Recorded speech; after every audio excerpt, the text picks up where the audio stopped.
ከቦሌ በ5 ደቂቃ ርቀት ላይ በምትገኘው በቦሌ ቡልቡላ በፍሎር 1 ቤት ብቻ የያዙ G+3 ኮምፓውንድ አፓርትመንቶችን ከአልቴራ ሪል ስቴት ባለ 2 መኝታና ባለ 3 መኝታ የቤት አማራጮች ሲሆኑ በፉሊ ፊኒሽድም የሚረከቡ ናቸው። ባለ 2 መኝታ ግራውንድ ላይ 110 ካሬ በ14.4 ሚሊዮን ብር ሙሉ ክፍያና በ4.4 ሚሊዮን ብር ቅድመ ክፍያ፣ ባለ 3 መኝታ ደግሞ 130 ካሬ በ16.6 ሚሊዮን ብር ሙሉ ክፍያና በ5 ሚሊዮን ብር ቅድመ ክፍያ ያቀረብላችሁ ሲሆን እነዚህም ቤቶች ወደ ላይ G+3 ፎቅ ብቻ ሲሆኑ ግንባታቸውም 80% የደረሱና በአንድ ዓመትም የሚረከቡ ናቸው። በውስጡም የልጆች መጫወቻ፣ ግሪን ኤሪያ፣ ከርሰ ምድር ውሃና በቂ ፓርኪንግ ያላቸው ሲሆኑ ስለ ታማኝነታችን ደግሞ ከዚህ ቀደም ያስረከብናቸው ቤቶች ምስክሮቻችን ናቸው። የቀሩንም ቤቶች ውሱን ስለሆኑ ፈጥነው ይደውሉልን።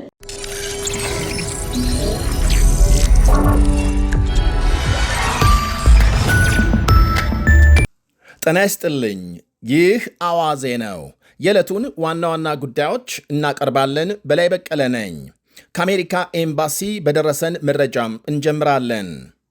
የአሜሪካ መንግሥት የትግራይን የሰላም ሂደት የሚያደናቅፉ ያላቸውን ወገኖች አስጠነቀቀም። አዲስ አበባ የሚገኘው የአሜሪካ ኤምባሲ ማምሻውን ባወጣው መግለጫም የትግራይን የሰላም ሂደት የሚያደናቅፉ ወገኖች ከድርጊታቸው እንዲታቀቡ አሳስቧል። ሆኖም ኤምባሲው ሂደቱን ያደናቅፋሉ ያላቸውን ወገኖች በስም አልጠቀሰም። የሰላም ሂደቱን ከማወክ ይልቅ ችግሩን በንግግር ለመፍታት ለሚደረገው ጥረት ትብብር እንዲያሳዩ አስገንዝበዋል። የአሁኑ የኤምባሲው መግለጫም የአሜሪካ ውጭ ጉዳይ ሚኒስቴር ጽንፈኛ ባላቸው የህወሓት አባላትና ቤተሰቦቻቸው ላይ የቪዛ እገዳ መጣሉን ተከትሎ የተሰማ ነው። በደቡብ አፍሪካም የጸረ ስደተኞች ቡድን የውጭ ስደተኞች ሀገሪቱን ለቀው እንዲወጡ ያስቀመጠው ቀነ ገደብ መቃረቡን ተከትሎ ጥቃት ይፈጸማል በሚል ከፍተኛ ስጋት ተፈጥሯል። የኢትዮጵያ ኤምባሲ ራሳቸውን እንዲጠብቁ ለኢትዮጵያውያን ስደተኞች ማስጠንቀቂያም አውጥቷል።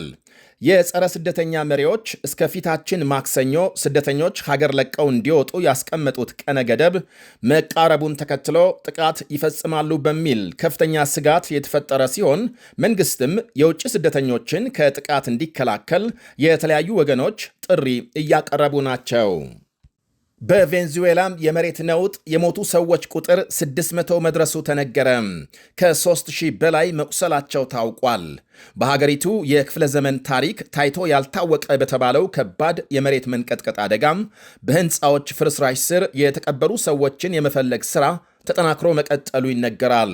ዋና ከተማ ካራካስና በአደጋው በተመቱ ሌሎች ከተሞች በህንፃዎች ፍርስራሽ መንገዶች የተዘጉ ሲሆን የተለያዩ የአውሮፓና የላቲን አሜሪካ ሀገሮች እርዳታና የነፍስ አድን ሰራተኞች እየላኩ መሆናቸው ተመልክቷል።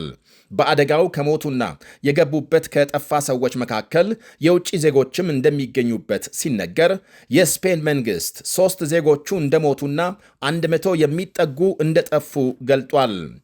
ከሞቱት አንደኛዋም እዚያው ካራካስ የተወለደች የ65 ዓመት የስፔን ዜጋ ስትሆን ባለቤቷም የቀድሞ የባስክ ተገንጣይ ቡድን አባል የነበረና በ1970ዎቹ ወደ ቬንዙዌላ ከተሰደደ በኋላ ኑሮውን በዚያው አድርጎ ቆይቷል።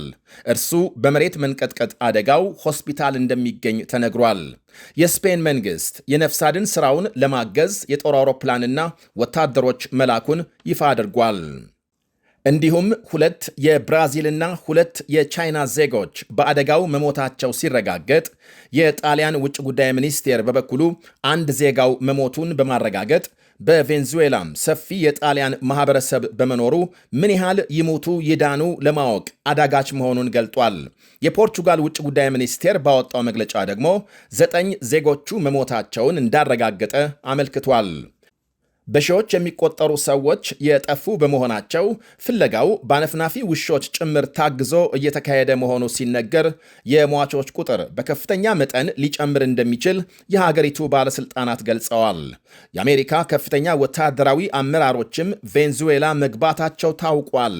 በአደጋው ክፉኛ በተመታው ላጉራ በተባለው ግዛት ሆስፒታሎች በቁስለኞች መጨናነቃቸው ሲነገር የመድኃኒትና የሕክምና ቁሳቁስ እጥረት ማጋጠሙ ታውቋል። በዚሁ ግዛት ከ100 በላይ ሕንፃዎች መፍረሳቸው ይነገራል። ረቡዕ ሌሊት 7.2 እና 7.5 የተመዘገበ ሁለት የመሬት መንቀጥቀጥ በ40 ሰከንድ ልዩነት መድረሱን ተከትሎ ፕሬዝዳንት ዴልሲ ሮድሪጎስ የአስቸኳይ ጊዜ አዋጅ ደንግገዋል። የእስራኤል ጦር 7 የሄዝቦላህ ተዋጊዎች በደቡባዊ ሊባኖስ መግደሉን አስታወቀ። ተዋጊዎቹ ወደ እስራኤል የጸጥታ ቀጠና ጦር መሳሪያ ሲያጓጉዙ መገደላቸውን የእስራኤል ጦር ባወጣው መግለጫም አመልክቷል። ይሄ የእስራኤል እርምጃም ትላንት ምሽት ሄዝቦላህ በዚያው ደቡብ ሊባኖስ በፈጸመው ጥቃት 4 የእስራኤል ወታደሮች መቁሰላቸውን ተከትሎ የተወሰደ ነው ተብሏል። ከሄዝቦላህ ጋር ውጊያ የቀጠለው በእስራኤልና ሊባኖስ መካከል በዋሽንግተን ዲሲ ቀጥተኛ የሰላም ንግግር በቀጠለበት ጊዜ ነው።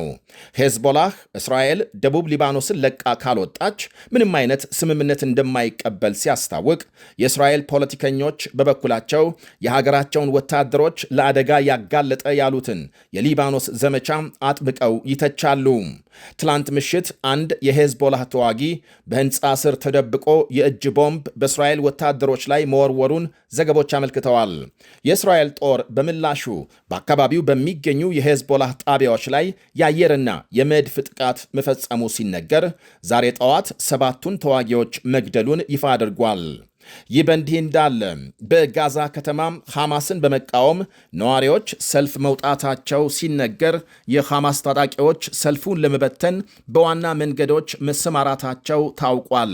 ቡድኑ ነዋሪዎች ሰልፉን እንዳይቀላቀሉ ማስፈራሪያ በማኅበራዊ መገናኛ እያሰራጨ መሆኑ ሲታወቅ፣ የፊት ጭንብል ያጠለቁ የሐማስ አባላት ሰልፈኞችን መስለው በመቀላቀል ነዋሪዎች እንዲበተኑ ሙከራ ማድረጋቸውን ዘገቦች አመልክተዋል።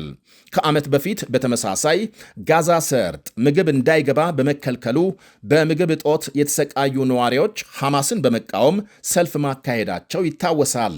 ከትግልና ፖለቲካ በፊት ረሃብ ይቀድማል፣ ጊዜ አይሰጥም የሚል መፈክር በማሰማት በጋዛ ሰልፍ አካሂደዋል። በሆርሙዝ መተላለፊያም በአንድ መርከብ ላይ ጥቃት መፈጸሙን ተከትሎ የመርከብ ሰራተኞችን የማስወጣት ሥራ ለጊዜው መቆሙን የመንግስታቱ ድርጅት ሲያስታውቅ፣ ማምሻውን የወጡ መረጃዎች ደግሞ በሆርሙዝ ሰርጥ ቁጥሩ ከትላንት ቢቀንስም መርከቦች እያለፉ መሆናቸውን አመልክተዋል። ዛሬ አርብ ከሰዓት በኋላ 30 የንግድ መርከቦች የሆርሙዝ መተላለፊያን ማቋረጣቸው ተነግሯል። ትላንት ምሽት በአንድ መርከብ ላይ በተፈጸመ የድሮን ጥቃት መጠነኛ ጉዳት የደረሰ ሲሆን ጥቃቱን ማን እንደፈጸመ እስካሁን አልታወቀም።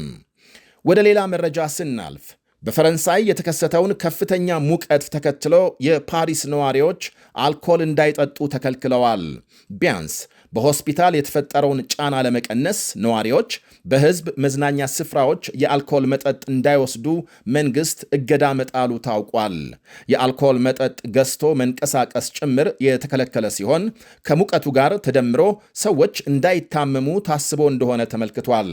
አውሮፓን በመታው ታይቶ ባልታወቀ የሙቀት ወጀብ ከፈረንሳይ እስከ ጀርመን፣ ከብሪታንያ እስከ ቼክ ሪፐብሊክ በርካታ ሰዎች መሞታቸውና የዕለት ተዕለት እንቅስቃሴ በአብዛኛው መቆሙ ይነገራል። ለትንታኔ ኮዲዮ አመሰግናለሁ። መልካም ቀን ይሁንልን። መልካም ቀን። ከቦሌ በ5 ደቂቃ ርቀት ላይ በምትገኘው በቦሌ ቡልቡላ በፍሎር 1 ቤት ብቻ የያዙ G+3 ኮምፓውንድ አፓርትመንቶችን ከአልቴራ ሪል ስቴት ባለ 2 መኝታና ባለ 3 መኝታ የቤት አማራጮች ሲሆኑ በፉሊ ፊኒሽድም የሚረከቡ ናቸው። ባለ 2 መኝታ ግራውንድ ላይ 110 ካሬ በ14.4 ሚሊዮን ብር ሙሉ ክፍያና በ4.4 ሚሊዮን ብር ቅድመ ክፍያ፣ ባለ 3 መኝታ ደግሞ 130 ካሬ በ16.6 ሚሊዮን ብር ሙሉ ክፍያና በ5 ሚሊዮን ብር ቅድመ ክፍያ ያቀረብላችሁ ሲሆን እነዚህም ቤቶች ወደ ላይ G+3 ፎቅ ብቻ ሲሆኑ ግንባታቸውም 80% የደረሱና በአንድ ዓመትም የሚረከቡ ናቸው። በውስጡም የልጆች መጫወቻ፣ ግሪን ኤሪያ፣ ከርሰ ምድር ውሃና በቂ ፓርኪንግ ያላቸው ሲሆኑ ስለ ታማኝነታችን ደግሞ ከዚህ ቀደም ያስረከብናቸው ቤቶች ምስክሮቻችን ናቸው። የቀሩንም ቤቶች ውሱን ስለሆኑ ፈጥነው ይደውሉልን።